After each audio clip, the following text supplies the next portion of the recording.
Right, so quite a while back, Glitch released the second edition of their yearly GlitchX show, which was changed from a live stream to a pre-recorded video featuring a lot of different creators and shows. Some of these shows have genuine promise, but since their release I've hardly heard anyone talk about them, so I'm going to change that. Today, I'm going to be looking at two of the shows mentioned by Glitch, one of which has full episodes released and one of which is just a trailer but looks way too good for me to pass up on. I also have full Unhelpful commentaries on two other shows we saw in my video catalogue, which will be linked at the end of the video if you want more of this type of thing. Now, for a bit of a precursor to explain how this will work. I will go through each show's available content, tell you a bit about it, what I like, what I think could be changed, and finally, how to support them if you think it's worth your hard-earned dollars. So, let's get into it. Starting with the home of my favourite laser beam firing vampire, House on the Outlands. Created by Make Originals, House on the Outlands is a series of mini animations centered around Harmony, a vampire girl with the ability to fire laser beams out of her hands due to her being possessed somewhat by a bunch of evil spirits. I suppose the best way to describe how this show is structured is to look at Tom and Jerry or the old Bugs Bunny cartoons. Each story is told in a quick fashion, usually only 1 or 2 minutes long, and they are for the most part separate from each other,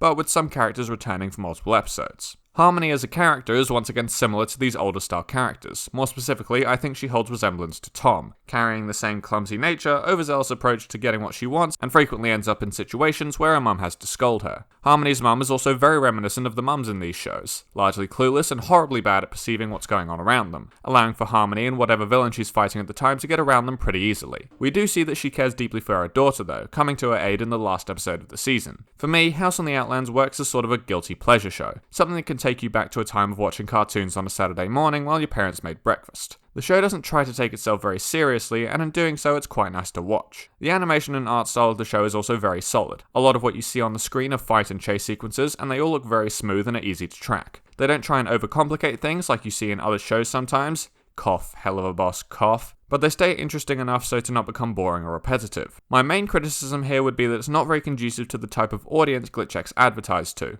Murder Drones in particular is a story spanning the whole season where each episode must be watched in order to properly grasp what's happening in the next, and even so people often get confused and are forced to watch Tyra's video explaining the whole thing. Very good video though. While Digital Circus is a little bit more episodic, the characters still morph and change throughout the show, as well as our understanding of their past and present circumstances, which is quite critical for understanding what's going on. All that is to say that the average Glitch fan probably is looking for something more character heavy, with meaningful interactions and an ongoing story, none of which House on the Outlands offers. There's nothing wrong with the show taking the direction it did. Those early cartoons wouldn't have been so popular if people didn't enjoy them, but this feels like trying to sell snowboards in Australia. It really doesn't work. But should you find yourself in a position where you enjoy this show as much as me and want to see more of it, here's what you can do. First off, Make has a merch store with several designs featuring the cast of House on the Outlands, and simply watching the videos on YouTube sends a message to the creator that you want more of this show. Now, let's talk Heathens. No, not the reaction channels who think the pilot takes place on Earth, or anyone who puts pineapple on pizza. I mean the show made by Nezha. As of me writing this script, Heathens is just a trailer, but I'll give my best summary of the plot from what we get shown. The show starts off in the deserted, harsh, and hell-like landscape of Phoenix, Arizona, where we're introduced to Aura, Axel, and Carlos, a group of demon sentinels with magic abilities on the hunt for a hellhound because this guy thinks taming one is a good idea.